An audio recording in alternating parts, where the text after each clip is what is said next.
Welcome back to another video, guys. What is going on? So today is kind of an interesting video.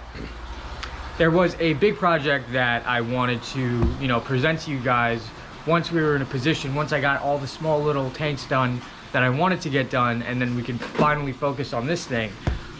But we're moving, so what we're gonna have to do is set this tank up to be able to move a lot easier. I'm gonna show it to you. I'm really sorry. I will show you a clip of what it looked like before, what it looks like now.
It's a mess. It is a mess, I will say that. It's a huge mess. So this is what it looks like. Okay, so as you can see, it's a 75 gallon, your standard 75 gallon tank on your standard 75 gallon tank stand. It's from Petco, got it on sale a while ago, and it was great, honestly. It was great. I love this tank. This was the first tank that I actually decided to get. Not in the history of me ever owning fish, but in the history of me being able to have a planted tank. I didn't know any better, and I decided I was gonna plant this, and boy, was that expensive. There is a mixture of sand and soil. This is Seachem Fluorite. This is before I learned about aquasoil and the benefits of aquasoil, and Seachem Fluorite was not that great, I will say, as growing plants. And it's just a culmination of me not knowing what I was doing and thinking that I can just buy whatever, put it in there, and have whatever plants I wanted to grow, because it was underwater, there was a light there. This is a Finex CRV that is not nearly strong enough to grow any of the plants that I actually had in there. But there are 3 discus in here. There are 3 red-eye tetras, 5 penguin tetras, 4 glowfish tetras, 3 Sharpei tetras, and 6 cardinal tetras, as well as 2 guppies that I pulled out from that guppy tank over there because the males were breeding like crazy and I needed to give those females a rest. Okay. We also have 2 standard plecos in there. There's one guy right now. He's chilling, probably scared for his life. So what we're doing right now is we're actually going to pull out all of this substrate because it is gone gross. It's just holding detritus. There's not enough flow in this tank to allow for this detritus buildup to actually be moved. So what we're going to do is, obviously before we move this, today's not moving day, we're moving in a week. We're going to pull out all of the substrate that we can, as much as we possibly can, all of the plants, and literally just leave this tank as a bare bottom tank for the remainder of the time that we're going to do this, before we decide to actually make this into a beautiful aquascape for all of these fish. We have a giant attachment to all of these fish. This is my wife right here. She is my lovely helper. She loves these fish. I love these fish. They are fantastic. But we need to give them a great home, and a great home starts with great water quality first and foremost. I have a Sun-Sun 302 on this and a Sun-Sun 704B in the back right there. This was recently put on here because I knew that this tank, for the plans we had for this tank, we needed more flow and we needed to be able to handle the bio load. Right now we're just ripping it out, try to make sure that we can get all of this out, because there's just mulm, detritus, organic waste. You could see that. The Seachem Fluorite started to decompose. It's only been in here for a little less than a year and it started to decompose already. But some of these plants are great. It's just, there's blackbeard algae all over them. The environment for the plants that we had in here and the environment for the fish, they just didn't mesh well together. And what we have planned is going to be gorgeous. We're gonna break this down and we'll be back once this is completely empty. I do probably a double or triple water change on this. I don't really know. And so because we have this overstocked tank, the water parameters will be perfectly fine. Trust me, I've done it before when we first moved them in here and they were great. So we're gonna continue that and we'll be back once this tank is empty, clean, and clear. So we got most of it out. There's still a little bit left, but the tank is so cloudy right now. It is ridiculous. I'll show you. But I'm gonna let this clear up for a day. Most of it's gone. You can see the bottom of the tank right there, just about there. It's just this little bit, and you can see the mulm still there. But there's no way we can get this done in one day because I have changed this water out 3 or 4 times, and it's still cloudy. So I need to stop stressing these fish out and let them enjoy it. But they look like they're doing better. They, yeah, they're all really happy. As long as the discus are happy, everybody else is happy because they're the most temperamental out of anybody in this tank. So we'll come back tomorrow and we'll see how this looks so far. Okay, so it is the next day. Let's see what this tank looks like. All right, so it looks pretty good, very clear. I did put some Seachem Clarity in here just to bind a little bit of that organic waste that the filter probably couldn't pick up, just in case. You can see there's some sand and some mulm that is decayed Seachem fluorite at this point, and probably some, you know, just detritus and organic waste as well. But because these filters are running, I did test the water and the water was perfect, which I was really happy about. The discus are doing great. They are super happy. They are still very, very excited. Hello, hello, hello. Yeah, they think they're gonna get fed. You guys are not gonna get fed yet. One rule of thumb that I always keep is I don't feed on water changes. Only because I clean the water. I need to make sure that the parameters stabilize, because especially with this tank is that I'm doing big water changes. I usually do about 50 to 60% because of the stocking. Now I might only do 50 or 40% now because I've had this filter running on here, this 302 for about, I would say 2 weeks now. Before we move, what I'm going to do is I'm going to clean out the filters, all of the filters.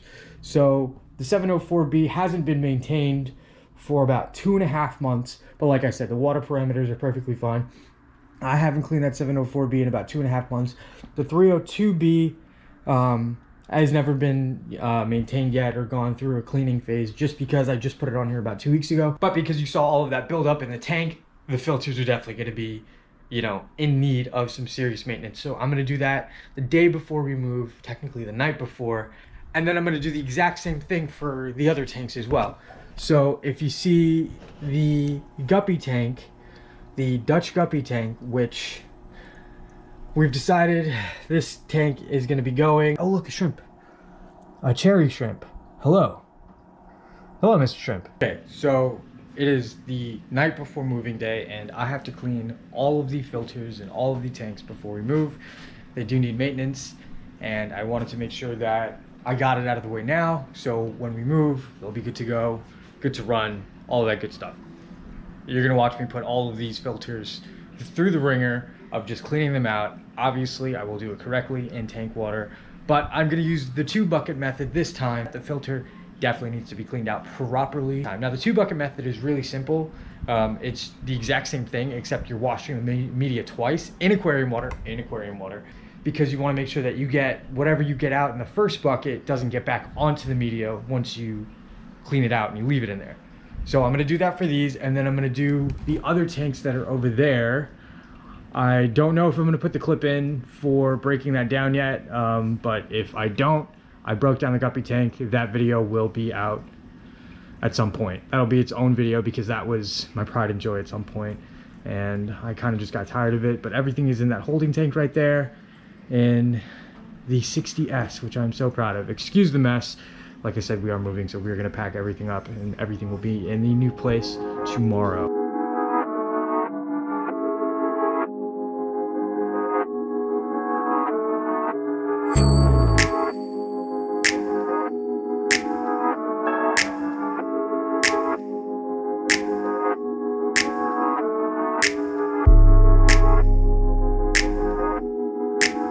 And we're back. So that was like not even a second for you guys. For me, it was about maybe 15 minutes. what I did was I took a toothbrush to these trays because they were disgusting, so I cleaned those off. Just regular tap water, that's fine. Remember, we are depending on our biological media to do all of our water cleaning and our sponges to mechanically clean the water. What we're gonna do now is we're gonna load this back in here. We're gonna fill this up with tank water, and then we're gonna work on that. All right, so that filter's cleaned out. This water is disgusting. What's going on, guys? Wait a minute. I did that already at the beginning of this video. It's 2:32 a.m. right now, and we started Friday, but we had to start later Friday than what we intended to because of some unforeseen things that we had to take care of. But it is taken care of, and now we're moving. But we had to move everything else, and now we are on the first floor of a different building than we are now, where we're on the third floor.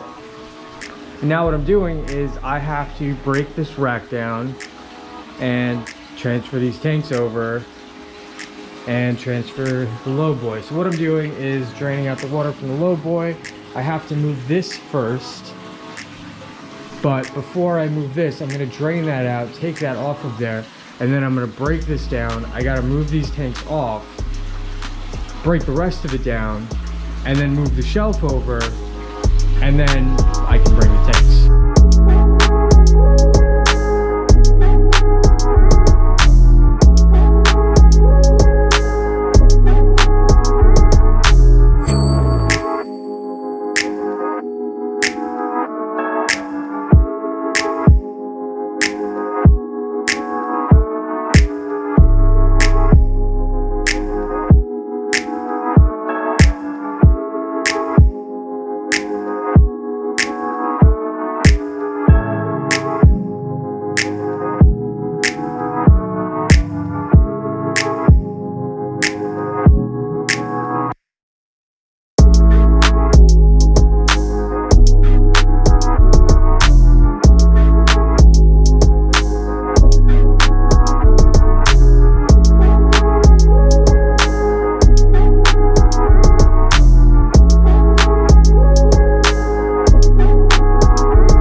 Let's take a look at all the tanks, see how they're doing, and yeah, we'll do that.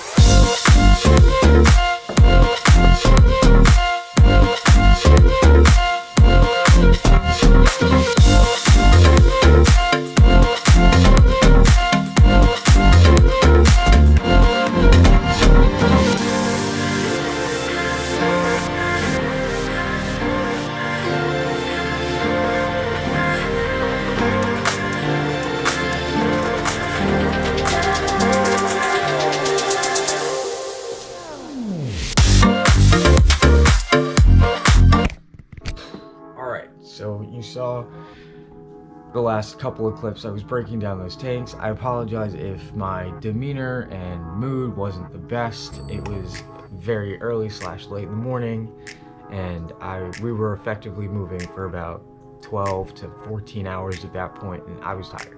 The 75 gallon is actually wonderful. All the fish are happier than I think I've ever seen them, and I think taking out all of that substrate and like that had that detritus and like organic waste in there worked wonders. But now I can actually visualize the plan I have for that tank, which is awesome. I just don't know when I'm going to get it done because that is a very big project, and I have, bless you, and I have no idea when we're going to be able to do that, or I have to find the pieces that I want of driftwood that I want for that tank. All the other tanks are doing great. They are thriving. I don't know if I've mentioned this in any of my previous videos, but the Beta Sorority now has no CO2 in there whatsoever, so the plant growth is a little weird. That is now effectively my longest running tank thus far. For the Beta Sorority, I feel like now that I've removed the CO2, the growth has slowed down a lot. I can finally see that the layout and type of plants I chose for a non-CO2 tank, which was obviously initially a CO2 tank, they just don't mesh well together. The plants have really, they're not having a hard time adjusting, but now the leaves are a little bit smaller. The growth isn't as robust, or definitely not as quick, which is great. I don't mind, you know, the no maintenance, but at the same time, I want to keep it to where the tank looks beautiful for the fish. I still love the tank, don't get me wrong, and I still love my betas, of course. but I think it's time to give them a better home. Still with me, of course, but a better looking home, per se. The light I have on there is an ONF flat one, and I'm not gonna lie, I prefer the Chihiros. Now that is from personal experience of using the ONF flat one for a very long time now, and using the Chihiros for a very long time. Specifically the WRGB2, the one I had on the Dutch Guppy.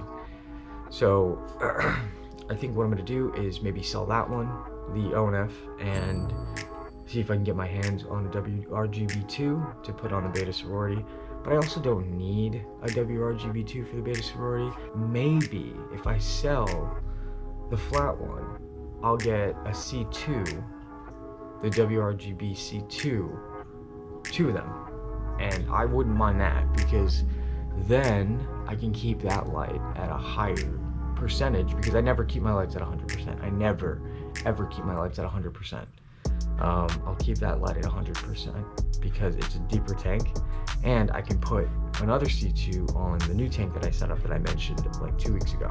It's just how my brain works. It's just, everything just comes to me at once. But in other news, unfortunately, I hate saying this, and I hate having to say this, Fireball has passed away. If you don't know, Fireball was the first fish my wife and I got together since we were together. He was about 3 years old because we got him as a baby. He could have actually been a little bit older. He might have been 4 because he was almost fully grown. Well, he was juvenile, but he was closer to fully grown when we got him. We gave him a really comfortable home. If you didn't see that video of his re-escape, I'll post it right here. It's probably right here. I'm just gonna say it's right here, just to guess. It's right here. If you remember in any of the videos that I showed you with him in it, he just likes laying down and chilling. He swims, but he doesn't really care to swim or do anything else, like swim around the tank and explore. He just finds a nice spot, lays down, and you know, we just woke up one morning and he passed away, and it sucks and it's very unfortunate, but you know, he had a really good home. I know he was very comfortable, and this happens. It just happens. Hello. So majestic. Yeah. Okay, moving on. So we do have a couple of things planned. We have a lot of things planned. It's just finding the time, getting resources, you know, getting hardscapes together, soil, plants. I'm actually working on a video right now that will show off the new tank that I was talking about 2 weeks ago. It's right there. If you just follow me on Instagram, I'll put that right here. And I know I can put that right here. If you just follow me on Instagram, you'll be able to see it. How about that? I'll see you in the next one, next Friday, of course, on schedule, on time, as per usual, 12 a.m. Eastern Standard Time. And until then, peace out. Drop a comment. Let me know what you thought about these videos, because I love hearing from you guys. And I have 22 subscribers. That's crazy. 22. Ah, that's awesome. I appreciate each and every one of you, all of you. So drop a like, drop a comment, subscribe if you haven't already. And I will see you in the next one, which will be probably debuting that new tank. Peace out.